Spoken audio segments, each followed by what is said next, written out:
Padmashri doctor Shankar Mahadevan जी,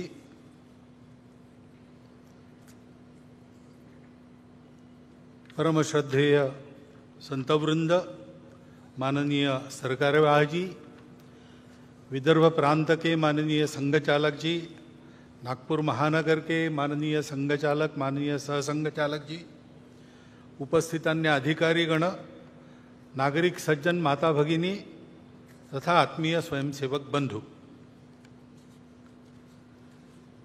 वास्तव में हमारे प्रमुख अतिथि जी ने जो बात अपने भाषण में कही, उसके अलावा और कुछ कहने की, सोचने की जरूरत नहीं है। वो अच्छे गायक भी है और अच्छे वक्ता भी है, ये आज पता चला है हमको। परंतु मुझे तो बोलना पड़ेगा। लिखित भाषण मेरा चला गया है मीडिया में, उसमें से बातें आएंगी, परंतु कुछ बातें आपके सामने यहां से रखना ये आवश्यक हो जाता है, इसलिए मैं रख रहा हूं। ये बात सही है और हम सब उसका अनुभव कर रहे हैं कि प्रतिवर्ष भारतीयों का गौरव दुनिया में बढ़ रहा है। दानवता पर मानवता की पूर्ण विजय का ये जो विजय पर्व अपना विजयादशमी है, इस वर्ष की विजयादशमी में भी हम ये अनुभव कर रहे हैं। ऐसा अनुभव देने वाले कई प्रसंग हमने अभी अभी अनुभूति में हमारे लाए हैं। जैसे G20 की परिषद यहां पर हुई, वो तो प्रतिवर्ष होती है, लेकिन यहां पर हुई उसके एक विशेषता रही। उस परिषद में हमारे भारतीयों के आतिथ्य की बड़ी प्रशंसा हुई, उसका पहली बार उन्होंने अनुभव किया। हमारे विविधता की सजी संस्कृति का गौरव उन्होंने अनुभव किया। केवल भूतकाल की बात नहीं, हमारी वर्तमान की जो उमंग भरी उड़ान है, उसको भी उन्होंने प्रत्यक्ष देखा, दुनिया भर के देशों के लोगों ने। और हमारे मन की जो सद्भावना है, प्रामाणिक सद्भावना है, अफ्रीकन यूनियन को सदस्य बनाने में पहले ही दिन परिषद का घोषणा पत्र एक मत से कराने में, और हमारी राजनयिक कुशलता भी उन्होंने देखी, हमारी प्रामाणिक सद्भावना भी उन्होंने देखी। विशेषकर आर्थिक विषयों पर केंद्रित जो परिषद होती थी, उसमें पहली बार वसुधैव कुटुंबकम की बात कही गई। महिलाओं के उन्नति की, महिलाओं के नेतृत्व की बात कही गई, और वो मानव केंद्रित बात हो गई। उसमें करुणा के ग्लोबलाइजेशन की बात भी यहां जो C20 हुआ था वहां रखी गई थी। ऐसा एक प्रसंग हमको एक झलक देके गया कि हमारा स्थान आज दुनिया में क्या बना है। हमारे नेतृत्व के कारण भारत का एक विशिष्ट स्थान दुनिया के अग्रणी देशों में बन गया। इसको हमने अनुभव किया। ऐसा अभिनंदनीय कार्य हमारे सामने हुआ है। और केवल उसी इसमें नहीं, हमारे खिलाड़ी भी इस बार आशियाई खेल हुए। 100 से अधिक, इस भाषण को लिखते तक 107 पदक, 28 स्वर्ण, रौप्य पदक 38 और 41 कांस्य हमारे खिलाड़ियों ने जीते। हमारा देश सब क्षेत्रों में आगे बढ़ रहा है, ये हम देख रहे हैं। आर्थिक स्थिति भी हमारी, हम 5वें नंबर पर 10वें से ऊपर उठकर आ गए इकोनॉमी। डिजिटल टेक्नोलॉजी का हमने उपयोग किया गरीबों के कल्याण में, सारी योजनाएं नीचे तक पहुंची, उसके लाभ, ये सारी बातें हमने की। स्टार्टअप्स की क्रांति जैसे हो गई सभी क्षेत्रों में, केवल टेक्नोलॉजी में नहीं, कृषि हो, स्पेस हो, डिफेंस हो, सर्वत्र यह प्रगति भी हमने देखी है। और इसलिए हमको बड़ा आनंद लगता है कि हाँ आगे बढ़ रहे हैं, और केवल भौतिक बातों में नहीं। राष्ट्र का पुरुषार्थ उस राष्ट्र की अपनी धरोहर के आधार पर अपने वैश्विक प्रयोजन के सिद्ध करने वाले आदर्शों के आधार पर होती है। उनको हम देखते, उनका अनुकरण करते, तब आगे बढ़ते। हमारे संविधान के पृष्ठ पर जिनका चित्र है वो हमारे राष्ट्रीय आदर्श भगवान राम, उनके बाल स्वरूप का रामलला का मंदिर अयोध्या में बनने जा रहा है। अपने मंदिर में रामलला प्रवेश करने वाले हैं 22 जनवरी को। यह प्रसंग हम देखने वाले हैं। उसमें सब लोग तो आ नहीं सकेंगे, सुरक्षा की बात रहेगी, वहां की व्यवस्थाओं की बात रहेगी। धीरे धीरे बाद में जाएंगे अपनी अपनी सुविधा से। परंतु उस दिन अपने सारे देश में हम अपने अपने जगह, अपने छोटे छोटे मंदिरों में ऐसा वातावरण बना सकते हैं। भगवान राम धर्म की मर्यादा के प्रतीक है। समाज में सब लोगों को अपनाने वाले भगवान राम थे। भगवान राम करुणा के प्रतीक है। इन सब बातों को ध्यान में रखते हुए ऐसा आत्मीयता का, सर्वसमावेशकता का, समरसता का, प्रेम का, स्नेह का वातावरण, धार्मिकता का वातावरण सर्व देश में बने, ऐसे छोटे छोटे कार्यक्रम अपने जगह पर तो हम कर ही सकते हैं।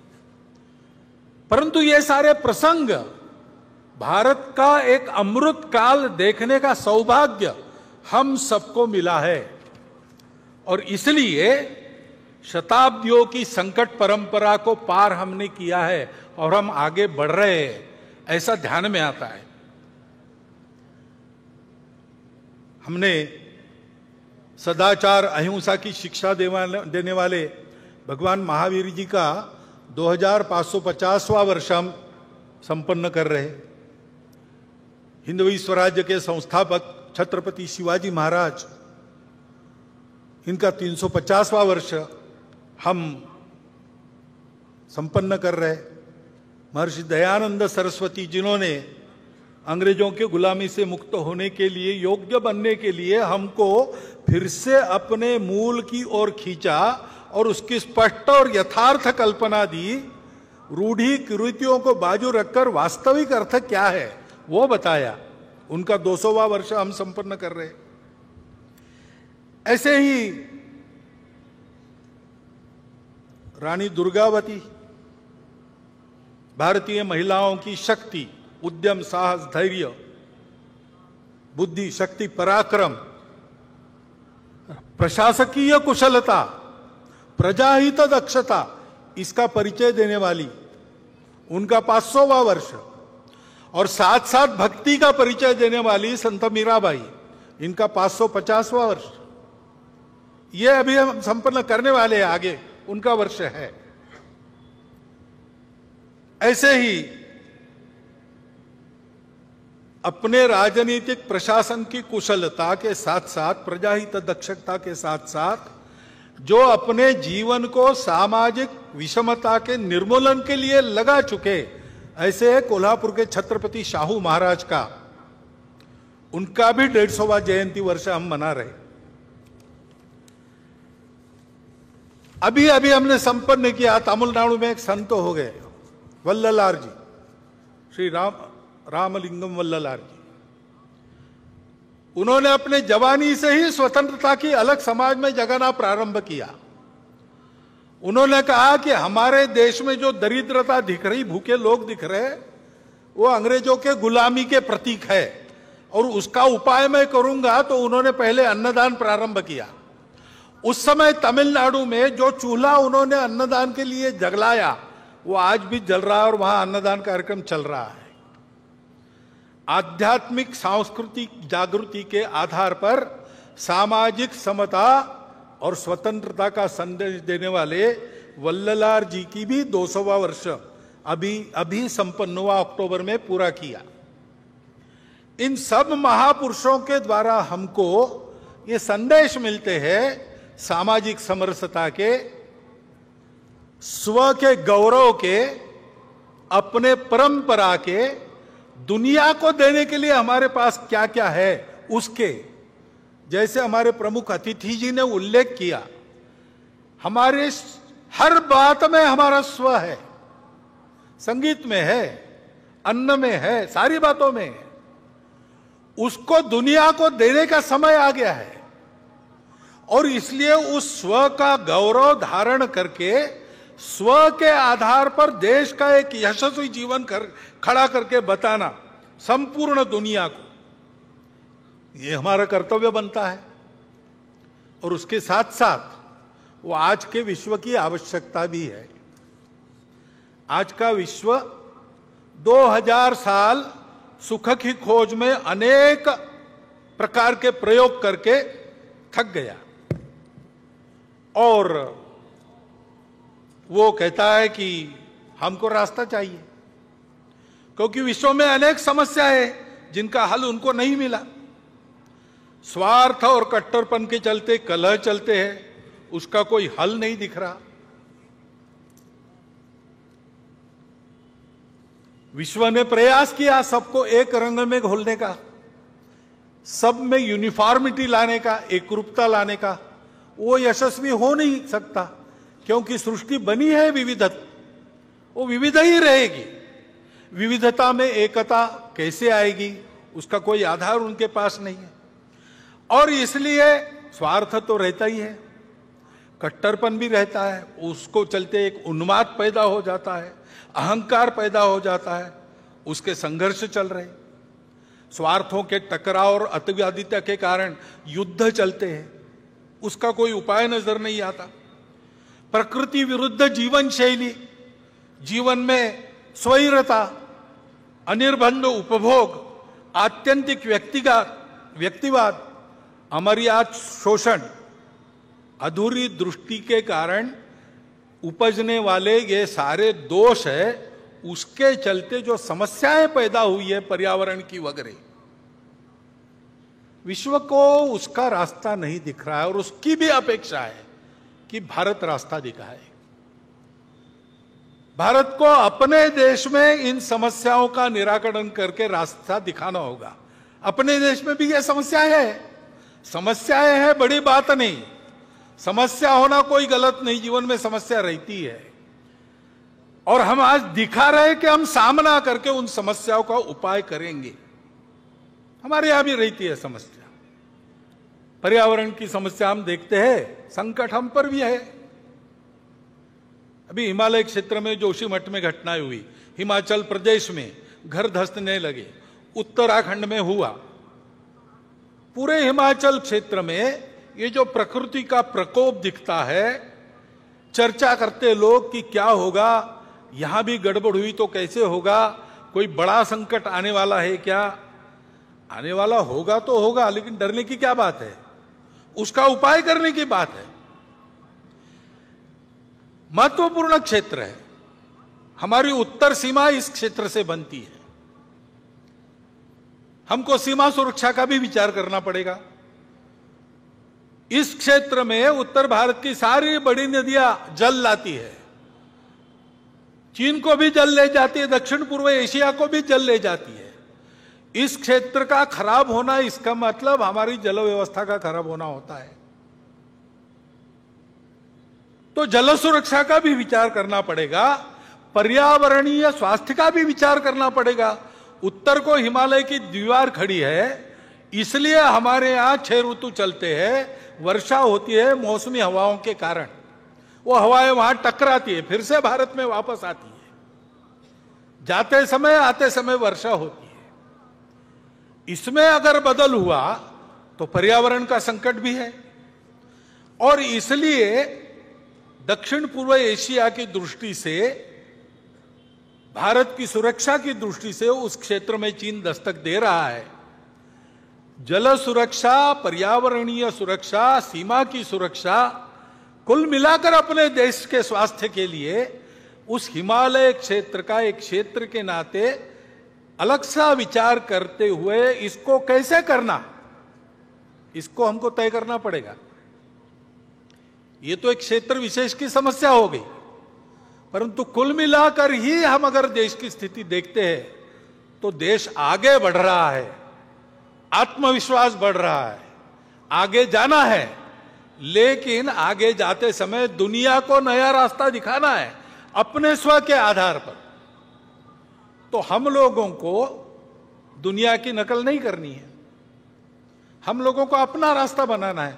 बाकी बातों का प्रयोग दुनिया ने कर लिया, हमको आज के समय में अपनी बातों के आधार पर एक यशस्वी प्रयोग दुनिया को देना है। देश का जीवन कैसे खड़ा किया जा सकता है स्व के आधार पर, और यह नहीं कि हम नहीं कर रहे, हम कर रहे। सरकारी नीतियों में भी यह प्रकट हो रहा है। नई अंग्रेजी में कहते हैं इनोवेटिव, ऐसे उपाय करके अपना देश आगे बढ़ रहा है। नीतियां ऐसे चल रही है, लेकिन प्रशासन ने भी ऐसा चलना चाहिए। तो प्रशासन के दिमाग में यह बात चाहिए, वो पूरी है ऐसा लगता नहीं, उनको तैयार होना पड़ेगा। और शासन प्रशासन तो अपना काम कर ही लेंगे, परंतु समाज को भी करने की आवश्यकता है। समाज को भी अपने स्व का पूर्ण ज्ञान होना चाहिए। यह समझ में आना चाहिए कि हमारी सब बातों में हमारा स्व है, इसलिए हमारी कौन सी बातें काल सुसंगत है उनको रखना चाहिए, कौन सी ऐसी बातें दुनिया में चल रही जिससे हमको सीखना है उसको हमको लेना है, परंतु देशानुकूल बनाकर लेना है, और कौन सी ऐसी बातें हैं जो हमारी अपनी है, वो समयानुकूल है कि नहीं, काल सुसंगत है कि नहीं, ये देखते हुए उनमें आवश्यक परिवर्तन करते हुए जो कालबाह्य हो गई उनको छोड़ते हुए हमको भी अपने आचरण को बदलकर आगे चलना चाहिए। क्योंकि संपूर्ण देश को आगे बढ़ना है तो शासन की स्व आधारित युगानुकूल नीति बन रही है, धीरे धीरे ही बनेगी। गलत नीति पर पोथीनिष्ठता के कारण या भ्रामक कल्पनाओं के कारण इतना आगे चले गए थे, एकदम अबाउट टर्न नहीं हो सकता। ऐसे हम गए, अब धीरे धीरे मुड़ रहे हैं, वो काम होगा, परंतु उसके साथ साथ हमको प्रशासन की तत्पर सुसंगत लोकाभिमुख कृति चाहिए। और हमारे लिए सबसे महत्वपूर्ण है समाज का मन वचन कर्म से सहयोग और समर्थन। इससे देश की स्थिति में परिवर्तन आएगा। आज की हालत में अपने मूल्यों पर हम खड़े होकर अगर परिवर्तन लाते हैं तो उससे दुनिया को नया रास्ता मिल जाएगा। अब ये हम करने लगे, लेकिन थोड़ा और एक बात का भी ध्यान रखना पड़ेगा। दुनिया में कुछ लोग हैं, भारत में भी कुछ लोग हैं जो नहीं चाहते कि भारत खड़ा हो, और इसलिए समाज में कैसे विभेद पैदा करना, समाज की सामूहिकता जो निर्माण हुई उसको कैसे तोड़ना, अलगाव और टकराव कैसे पैदा करना, ऐसा वो प्रयास करते हैं। अपनी असावधानी के कारण, अपने अविवेक और परस्पर अविश्वास के कारण हम भी कभी कभी उसमें फंस जाते और अप्रत्याशित उपद्रव खड़े हो जाते। क्योंकि भारत का उत्थान होगा तो कलह मिटेंगे, भारत का उत्थान होगा तो दुख जाएगा, शोषण जाएगा।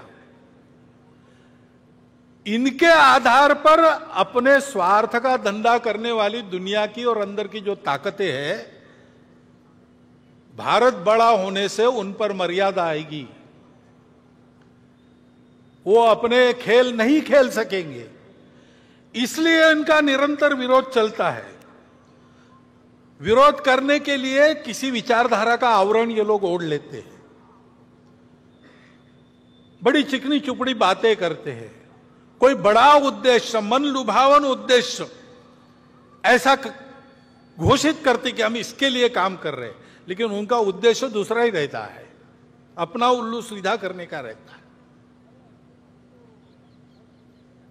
और कोई भी हो, किसी भी विचारधारा का हो, वो खाटी संघ वाला हो या कम्युनिस्ट हो, अगर वो प्रामाणिक है, निस्वार्थ बुद्धि से काम कर रहा है, तो उनके लिए वो बाधा ही बनता है, ये जानकर ऐसे सब लोगों का वो विरोध करते हैं।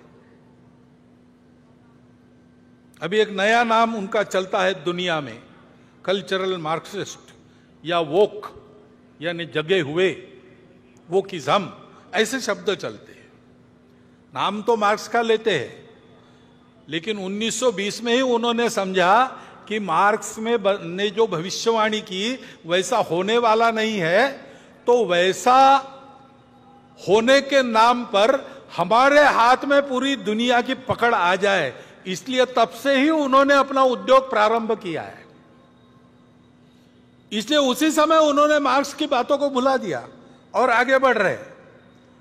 और आजकल वो जो कहते हैं और बोलते और बताते हैं, विश्व की सारी सुव्यवस्था का उनका विरोध है। विश्व में मांगल्य का, संस्कार का, संयम का उनका विरोध है। अनिर्बंध स्वैराचार का वो पुरस्कार करते हैं।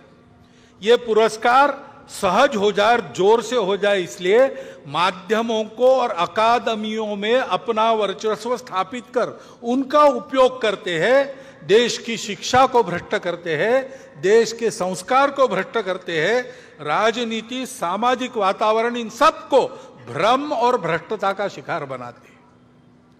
असत्य, विपर्यस्त और अतिरंजित वृत्त के द्वारा ये भ्रम और द्वेष फैलाना, भय फैलाना आसान हो जाता है। उसके चलते जो झगड़े बनते हैं, उन झगड़ों में उलझाकर समाज को अपनी पकड़ में लाना, अपनी अधिसत्ता में फांसना, ये वो करते हैं।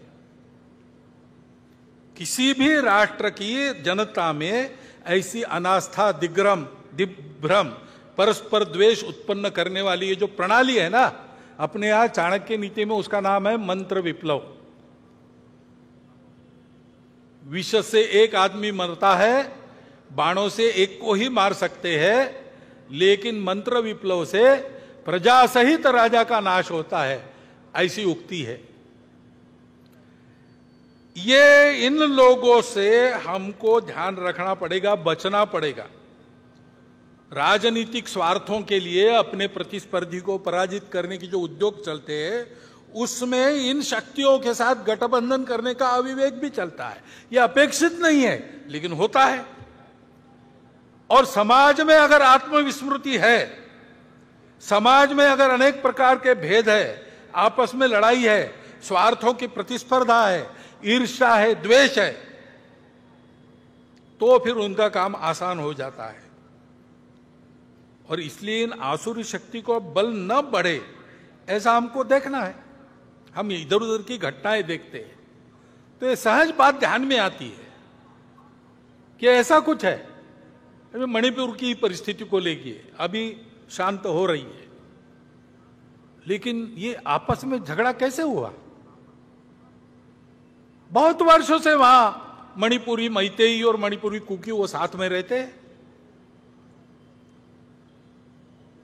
अचानक कैसे झगड़ा हुआ? सीमा लगत क्षेत्र है वो भारत का, वहां पर ऐसा होना, वहां पर अलगाव की बातें खड़ी होना, वहां पर ऐसे आपस में झगड़े होना, इससे किसका फायदा है? बाहर की शक्तियों का भी फायदा है। बाहरी लोग थे क्या करने वाले? मजबूत सरकार है और तत्पर भी है।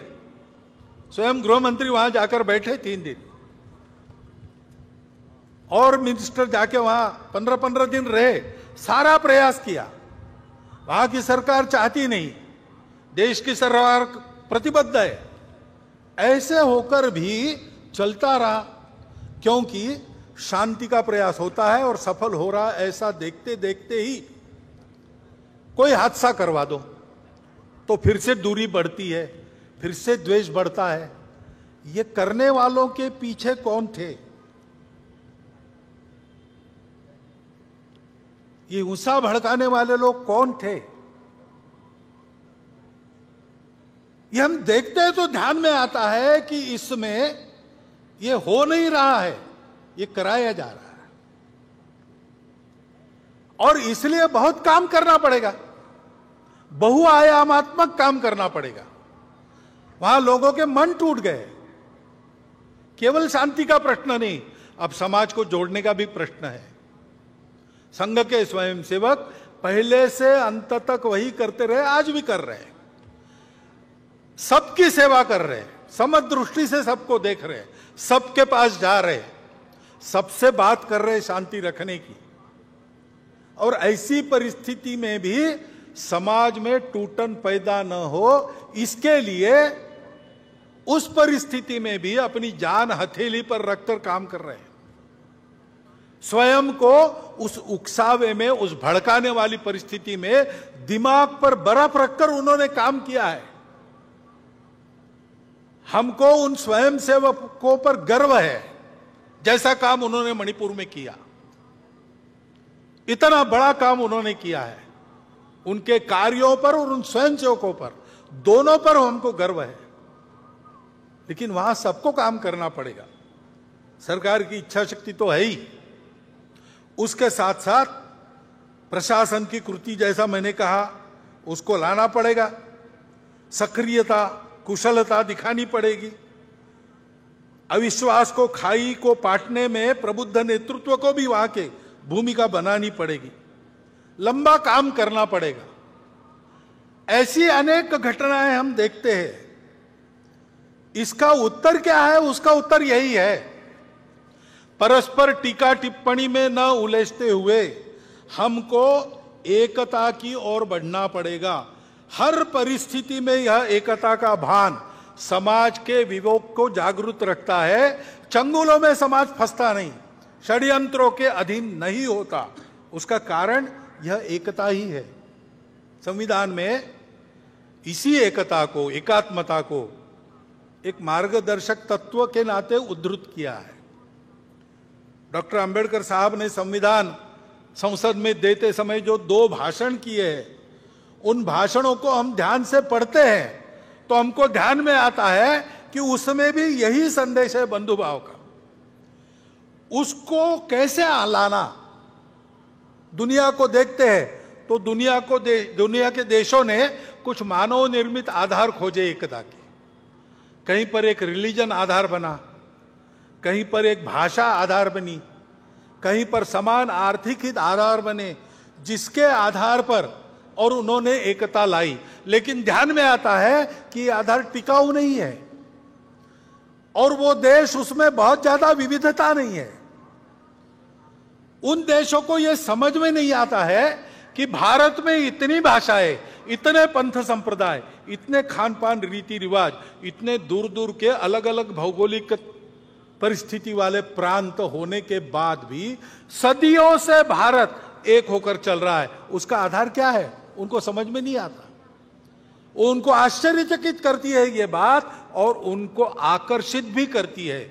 इसलिए वो लोग आते हैं भारत में, आकर कहीं ना कहीं ये बोल जाते हैं कि भारत से हार्मनी सीखनी चाहिए, सारे दुनिया को उसकी जरूरत है, भारत सिखाएगा। इसका आधार क्या है? हमारी इस एकता का आधार क्या है?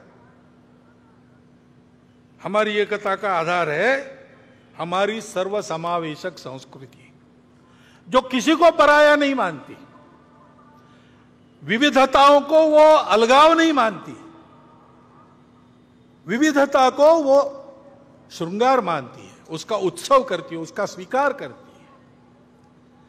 यह हमारी सर्वसमावेशक संस्कृति हम सबको जोड़ती है, और केवल जोड़ती नहीं है, हमको सिखाती है तुम अकेले नहीं हो, तुम्हारा कुटुंब है। तुम्हारा कुटुंब अकेला नहीं, तुम्हारा गांव है। तुम्हारा गांव अकेला नहीं, तुम्हारा जनपद है। ऐसा करते करते जनपद से देश, देश से राष्ट्र, राष्ट्र से अंतरराष्ट्रीयता, वसुधैव कुटुंबकम तक विश्व के साथ एकात्मता, जड़ चेतन सारा विश्व। हे विश्वची माझे घर, ये सिखाती है। ये सिखाने वाली हमारी संस्कृति हमको एक करने वाली है, वैसी बनी। इसका कारण क्या है? हमारे पूर्वजों ने ये प्रत्यक्ष देखा। ये थियरी नहीं है, थियरी के आधार पर प्रयोग नहीं किया, उन्होंने प्रत्यक्ष अनुभूति की। सारा विश्व एक है, एक से ही अनेक निकला है। इसलिए अनेकता का श्रृंगार के नाते स्वागत करो, स्वीकार करो, उत्सव करो, लेकिन हमेशा उसके अंदर जो एकता है उस पर अपने कदम पक्के रखो। इस सत्य के साक्षात्कार के आधार पर उन्होंने और 3 मूल्यों को आगे बढ़ाया। सत्य है सब अपने हैं, क्योंकि सब एक से ही निकले हैं, और इसलिए परस्पर सद्भाव, करुणा, प्रेम होना चाहिए। ऐसा होने के लिए विकार आड़े आते हैं, स्वार्थ आड़े आता है, काम, क्रोध, लोभ, मोह, मद, मत्सर आड़े आते हैं। उसको दूर हटाओ, अंतर्बाह्य पवित्र हो जाओ, शुचिता। और जीवन में इसके लिए परिश्रम करो, तपस्या करो। तपस्या अपना केवल पेट भरे या मैं उपभोग करूं, इसके लिए नहीं है। जीवन है मेरे सुख से दूसरों का सुख बढ़े, दूसरों का सुख बढ़ाने के लिए मेरा सुख काम आ जाए। इस तपस्या का संदेश दिया। उन्होंने कहा कि ये जो 4 मूल्य है, इसकी चौखट में रहना, ये जो आचरण है, ये धर्म है। इसको धर्म कहते हैं। सत्य, करुणा, तपस और शुचिता।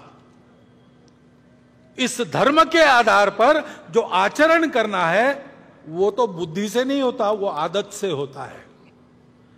और इसलिए आदत बनाने वाले संस्कार जिसमें है, ऐसी जीवन पद्धति दी, उससे हमारा स्वभाव बना। पीढ़ी दर पीढ़ी छोटी छोटी कृतियों में से उस आदत का हम अभ्यास करते हैं और एक स्वभाव वाले बनते हैं। वो हमारी संस्कृति है।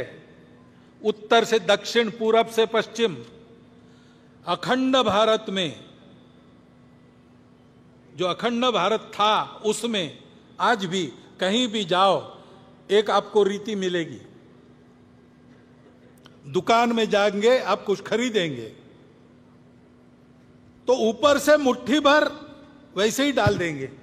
चावल खरीदा 1 किलो, 1 चिमटी और डाल देगा। आम खरीदे 100, 5 ऊपर मिल जाएंगे, उसका पैसा नहीं देना पड़ता। वो क्यों मिलता है? क्योंकि वो दुकानदार सोचता है गलती से मेरे से कम न चला जाए, मैंने कीमत ली है, मैं पूरा दूंगा। ये चलता है, केवल भारत में चलता है, अखंड भारत के क्षेत्र में। कहां है? किसी ग्रंथ में लिखा है? इस विषय को लेकर प्रवचन होते हैं? ये पीढ़ी दर पीढ़ी हर घर में, हर गांव में आदत लगाई गई, वो चल रही है। उससे हमारा ये स्वभाव बना है, ये हमारी संस्कृति है।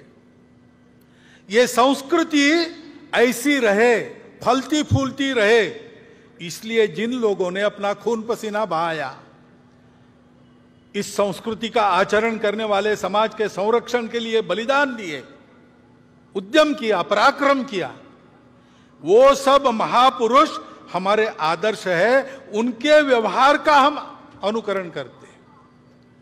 और ये सब ऐसे हुआ, उसका और एक कारण है, और सबसे महत्वपूर्ण कारण है, हमारी भारत माता सुजल सुफल मलयज शीतल थी, इसलिए हम समृद्ध थे। और तीनों ओर से पर्वतमालाएं, उस पूरे को पहले हिमालय कहा जाता था, और तीनों ओर से सागर। ऐसी सुरक्षितता के परिस्थिति में थे, हम सुरक्षित थे, इसलिए हमको लड़ाई झगड़े का काम नहीं पड़ा, हमको जीवन के लिए संघर्ष बहुत ज्यादा नहीं करना पड़ा। हमने फुर्सत का उपयोग सत्य की खोज के लिए किया। जहां दुनिया बाहर का सच देखकर उतना ही देखकर रुक गई, वहां हमने उसके परे जाकर अंदर के सत्य को खोजा, तब हमको वो सत्य मिला, विश्व की एकता का। तो ये हमारे भारत माता का उपकार है, उसकी भक्ति वो हम सबको जोड़ती है। हम रहे ना या ना रहे, भारतीय रहना चाहिए। यह सब पर लागू है, सब जातियों पर लागू है, सब पंथ संप्रदायों पर लागू है। हमारे देश में इतने सारे पंथ संप्रदाय है पहले से, विदेशी आक्रांताओं के कारण और भी कुछ आ गए, चलो रह गए हमारे यहां। हम सर्वसमावेशक है, हम सबको स्वीकृत करते हैं, सबके लिए लागू है भारत माता की भक्ति। हम सबके पूर्वज वही है, समान है, समान पूर्वजों का गौरव, उनके आदर्शों का अनुकरण, और इस सर्वसमावेशक, सबको स्वीकार करने वाली, संस्कार देने वाली, भद्रता सिखाने वाली, सत्य, करुणा, शुचिता और तपस के चौखट में चलने वाली संस्कृति को स्वीकार करके चलना, यही हमारे एकता का आधार है। उसी से एकता निकलती है। स्वार्थ के आधार पर एकता होती है क्या? तुम मुझे ये दो, मैं तुम्हें वो दूंगा, ये सौदा कितने दिन चलेगा? ये चलता नहीं। राष्ट्र की एकता सौदों के आधार पर नहीं होती। राष्ट्र की एकता अपनेपन के कारण होती है। वो स्थायी अपनापन इन तीन बातों से हमको मिलता है, लेन देन से नहीं मिलता है। बहुत लोग मिलते हैं, वो चिंतित है। देश में जो छोटी मोटी घटनाएं होती है, ऐसी छोटी मोटी ही होती है, लगभग पूरे समाज में एकता का वातावरण है, लेकिन उसको तोड़ने का प्रयास तो हो रहा है, इसलिए वो चिंतित है। आकर मिलते हैं, कहते हैं कि ये फितना फसाद और कितान ठीक नहीं, यानी आपस में संघर्ष ठीक नहीं, एक दूसरे को मारना ठीक नहीं, हिंसा ठीक नहीं है, विवाद ठीक नहीं है। उसके जगह सुलह, समलामती और अमन पर चलना चाहिए। आपस में बात करनी चाहिए, सुरक्षित रहना चाहिए, शांति से रहना चाहिए। ये बात ठीक है, ऐसे ही चलना चाहिए। उसको करना है तो ये बात ध्यान में रखनी पड़ेगी कि हम लोग दिखने में अलग है, वास्तव में अलग नहीं है। हमारी पूजाएं अलग अलग है, भाषाएं अलग अलग है। हो सकता है पूजाएं एक दो बाहर से भी आई हो, दिखने में हम अलग है, लेकिन अलग अलग लोगों को यहां एक होने की बात ही नहीं है, जो पहले से एक थे और जिनमें ये सारी विविधता का पूर्ण स्वीकार पहले से था। ऐसे हम एक लोग हैं, अपनी एकता के इन तीन सूत्रों को भूल गए, इसलिए आज आपस में हम एक दूसरे को अलग अलग मान रहे हैं। वो भूलना और अपनी एकता को याद करना, ये करेंगे तब हम जुड़ेंगे। उसी आधार पर हमको फिर से जुड़ना है। हमारी समस्याएं हैं, आपस में हमारे है कुछ विवाद हो सकते हैं। विकास चल रहा है तो विकास में हमको कुछ चाहिए, ज्यादा चाहिए, मुझे चाहिए, यह स्पर्धा है। मन वचन कर्म से सारा समाज ऐसे ही चल रहा है, ऐसा नहीं है। आप तो ऐसा कहते हैं लेकिन वहां तो वैसा होता है, ये परिस्थिति है। सबका ऐसा नहीं है, लेकिन जिनको ऐसा होना है और देश को ऐसा बनाना है, उनको ध्यान में रखना पड़ेगा कि पहले ये सब ठीक हो, बाद में हम एक होंगे, ये बात नहीं चलेगी। क्योंकि ये सब ठीक नहीं, इसका कारण हमने उस अपनेपन को भुला दिया, यही है। और इसलिए पहले हमको अपने में उस अपनेपन को रखना पड़ेगा। ये सब होता है तो भी क्षोभ नहीं होना चाहिए, अविवेक, असंतुलन नहीं होना चाहिए। ऐसे टर्बुलेंस में भी हमको अपना दिमाग ठंडा रखकर सबको अपना मानकर चलना पड़ेगा। धीरे धीरे सबको अपने साथ चलाना पड़ेगा। अपनेपन की दृष्टि आ गई तो उसके आधार पर इन सारी बातों के समाधान होंगे, अन्यथा दूसरा कोई समाधान नहीं। ये बातें उपायों से नहीं ठीक होती, व्यवस्थाओं से ठीक नहीं होती। ये मलम पट्टियां होती है जो कालांतर में निकल जाती, नए घाव भी बनते हैं, और घाव तो बहुत गहरे हैं। भारत विभाजन जैसी घटना का घाव बहुत गहरा है। लंबी परंपरा चली अपनी जो संघर्ष की, उसके चलते मन में एक दूसरे के प्रति कितना अविश्वास है, उसके चलते बातें भी होती है, उल जलूल बातें होती है, धमकाने की बातें होती है, चैलेंज देने की बातें होती है, यह सब हो रहा है। लेकिन उसमें हमको ठंडे दिमाग से आगे चलना पड़ेगा, इस दृष्टि को जानना पड़ेगा, उस दृष्टि का प्रचार प्रसार इस परिस्थिति के बावजूद करना पड़ेगा, तब एकता आएगी, तब ये सारे सवाल ठीक हो जाएंगे। और इसलिए इस परिस्थिति के चलते ये समझना चाहिए, समस्या सबकी है। कौन विकास नहीं चाहता और किसकी दौड़ नहीं है अपने विकास के लिए। देश के अपने मर्यादित संसाधनों पर 140-42 करोड़ की जनसंख्या, उन सबका अधिकार है, तो स्पर्धा तो रहेगी। तो हमको मिला, उनको नहीं मिला, मुझे नहीं मिला, उसको मिला, ये समस्याएं सबकी समस्याएं हैं। सबको जल्दी है सब ठीक हो, परंतु ये सारी समस्या है, उनके कारण हम पर अन्याय हो रहा है, हमको अलग किया जा रहा है। ये विक्टिमहुड की मानसिकता है, उसके अधीन होने से काम नहीं चलेगा। कोई विक्टिम नहीं है, एक परिस्थिति है जिसमें से हमको गुजर के सबका भला करना है। हमारा भी हो, सबका हो, सबके साथ हम हैं। पूरा समाज ठीक होगा, हम भी ठीक हो जाएंगे उसके साथ। मैं ठीक होऊंगा और बाकी समाज वैसे ही रहेगा, ये चलेगा नहीं। ये समझ के चलना पड़ेगा। एक दूसरे के प्रति जो अविश्वास है उससे बाहर आकर चलना पड़ेगा। और ध्यान में रखना पड़ेगा कि राजनीति अपने देश में स्पर्धा पर चलती है। स्पर्धा में अनुयायी अपने पीछे ज्यादा खड़े हो, इसलिए समाज को बांटना, यह दुर्भाग्य से रीति बन गई। और इसलिए राजनीति से इन प्रश्नों का हल नहीं निकलेगा। राजनीतिक वर्चस्व कमाकर हम इसको ठीक करेंगे, ये बात बेकार है। हमारी लोकशाही है, प्रजातंत्र है, इसमें सब लोग समान हैं, कोई ऊपर नीचे नहीं है। उसकी पद्धति से ही हमको चलना पड़ेगा। परंतु समाज की एकता के लिए हमको राजनीति से अलग होकर सारे समाज का विचार करते हुए चलना पड़ेगा। ये नहीं मानना कि ऐसा करने में कोई हम शरण जा रहे किसी को। यह भी नहीं मानना कि लड़ाई चल रही थी, अब युद्धबंदी हो गई, सीज फायर हो गया, ऐसा नहीं है। ये किसी के स्वार्थ की, किसी पार्टी की पुकार नहीं है, अपनी इमेज ठीक करने का एक्सरसाइज नहीं है। ये अपनेपन की पुकार है। जिनको सुनाई देगी उनका भला होगा, जो फिर भी नहीं सुनेंगे उनका क्या होगा मुझे पता नहीं। अपनेपन की सुखा ये लेकर चलना पड़ेगा आपने।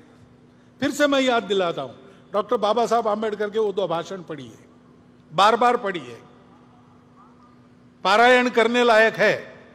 जैसे हम अपनी अपनी श्रद्धा के अनुसार किसी पवित्र ग्रंथों को पढ़ते हैं प्रतिवर्ष, हमारे संघ के स्वयंसेवक डॉक्टर साहब का चरित्र प्रतिवर्ष पढ़ते, वैसे डॉक्टर बाबा साहब आंबेडकर के समग्र नहीं पढ़ सकते, कम से कम वो 2 भाषण प्रतिवर्ष पढ़ते रहिए 15 अगस्त 26 जनवरी को।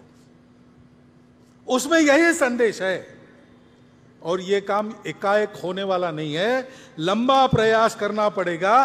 क्योंकि जैसा मैंने कहा कि घाव बहुत गहरे हैं, उनको भरने में समय लगेगा। वो घाव गहरे, इसलिए क्या क्या अनुभव आते हैं। वाणी अविवेक तो दिख ही रहा है। यहां तक होता है कि मुझे किसी बस्ती में घर नहीं मिलता, मैं घर ढूंढने गया तो मुझे अपने बस्ती में ही जाना पड़ता है, दूसरे बस्ती में नहीं मिलता। एक ही देश के रहने वाले लोग इतने पराये हो गए, लेकिन ये अनुभव आते हैं। ये कटुता है समाज में, लेकिन हमको उससे अलिप्त रहना है। जिनको ये करना है, जो संपूर्ण समाज की एकता चाहते हैं, भारतवर्ष एक होकर परम वैभव संपन्न बने ऐसा चाहते हैं, जो वास्तविक हिंदुत्व के अभिमानी है, ऐसे सब लोगों को, जो ये चाहते हैं, उनको अपने जिह्वा पर संयम रखना पड़ेगा। झगड़े की भाषा अलग होती है, दोस्ती की भाषा अलग होती है। दोस्ती की भाषा शरणागति नहीं है। दोस्ती की भाषा दुर्बलता नहीं है, शक्ति संपन्न बनकर दोस्ती करना। शक्ति संपन्न जब अच्छे लोग बन जाते हैं तो उससे वो गुंडागर्दी नहीं करते, वो सबको शक्ति संपन्न बनाते हैं, दुर्बलों की रक्षा करते हैं, वो सबको अपना मानकर चलते हैं, समदृष्टि रहते हैं। शील की भी ताकत रहती है शारीरिक शक्ति के साथ साथ, वो शील हमको विद्या विनय संपन्नो ब्राह्मणो गवि अस्तिनी शुनिचैव स्वपाके च पंडिता समदर्शिना। पंडित यानी विद्वान यानी जानकार लोग सबको समान नजर से देखते हैं, यह बताता है। ऐसा हमको चलना पड़ेगा, सहन बहुत करना पड़ेगा, उकसावे में आना छोड़ देना पड़ेगा, अविश्वास छोड़ना पड़ेगा, अपने जबान पर लगाम लगाना पड़ेगा। किसी एक तरफ ये इशारा नहीं है, सभी तरफ है, सभी तरफ से होता है। सब जगह ऐसे लोग हैं जो ये समझते नहीं, या ऐसे लोग हैं जो ये होने देना नहीं चाहते। उनको छोड़ दो, उनको इग्नोर करो, अपने रास्ते पर बढ़ो, सबको जुटाओ। ऐसा चलना पड़ेगा तो फिर इस देश में इन घातक खेलों की माया में से बचकर हम लोग आगे बढ़ेंगे।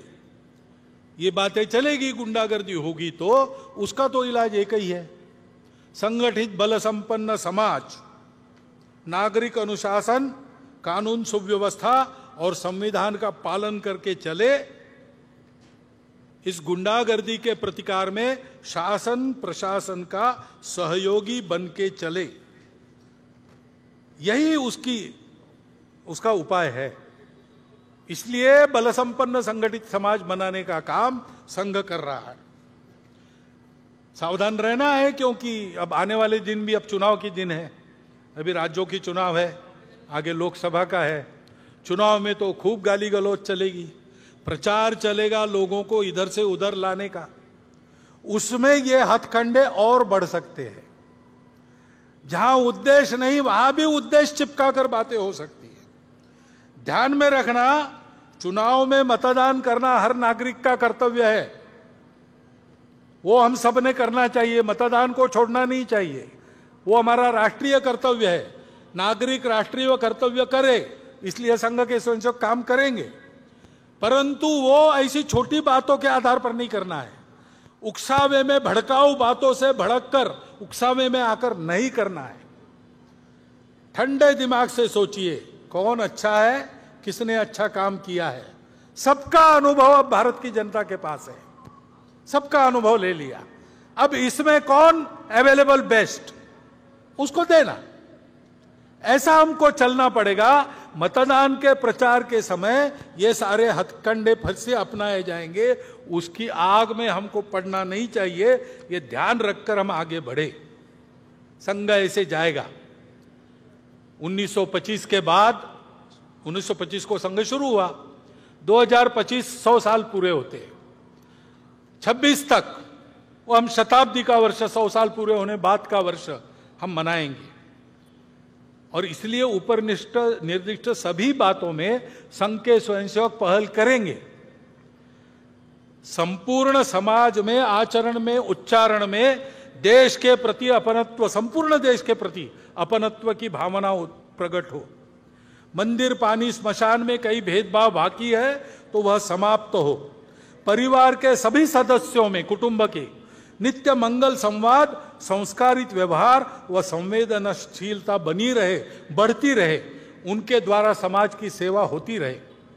सृष्टि के साथ संबंधों का आचरण अपने घर से पानी बचाकर, प्लास्टिक हटाकर और घर आंगन में और देश में हरियाली बढ़ाकर हो।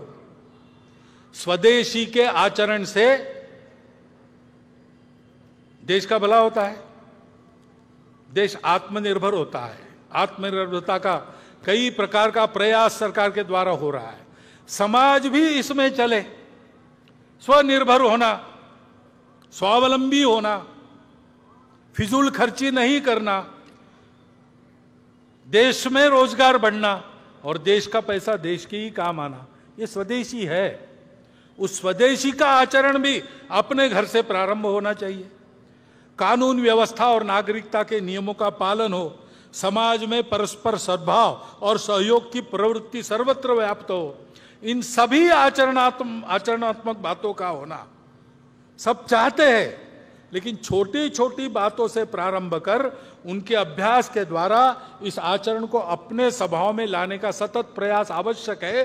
संघ के स्वयंसेवकों प्रयास स्वयं करेंगे और समाज को भी उस प्रभाव में जोड़ेंगे। अभावग्रस्त बंधुओं की सेवा, समाज की आपत्तियों में सेवा संघ के स्वयंसेवक नित्य करते रहे, आगे भी करते रहेंगे। लेकिन इस पर संघ के स्वयंसेवक आगे लगेंगे, उसकी तैयारियां उन्होंने प्रारंभ कर दी है। समाज हित में शासन सोचता है, प्रशासन और समाज शक्ति भी, समाज की सज्जन शक्ति भी कुछ करती है। उन सब में संघ के स्वयंसेवकों का योगदान रहेगा। समाज की एकता, सजगता और सभी दिशा में निस्वार्थ उद्यम, जनहितकारी शासन और जनोन्मुख प्रशासन स्व के अधिष्ठान पर खड़े होकर परस्पर सहयोग पूर्वक प्रयासरत रहते, तब राष्ट्र बल वैभव संपन्न बनता है। और ऐसा राष्ट्र ही अपनी संस्कृति पर सबको अपना कुटुंब मानने वाली, तमस से प्रकाश की ओर ले जाने वाली, असत से सत की ओर ले जाने वाली और मर्त्य जीवन की से अमृत जीवन की सार्थकता तक बढ़ाने वाली संस्कृति, हमारी संस्कृति जैसी है वैसी जब वो संस्कृति होती है, तब वह राष्ट्र विश्व का खोया हुआ संतुलन वापस लाते हुए विश्व को सुख शांतिमय नव जीवन का वरदान प्रदान करता है। ऐसा भारत हमको बनाना है। ऐसे भारत बनने का, हमारे राष्ट्र के नवोत्थान का दुनिया में यही प्रयोजन है। चक्रवर्तियों की संतान लेकर जगत गुरु का ज्ञान, बढ़े चले तो अरुण विहान, करने को आए अभिषेक, प्रश्न बहुत से उत्तर एक। भारत माता की जय। आई भवानीचा गजर म्हणजे झी 24 तास।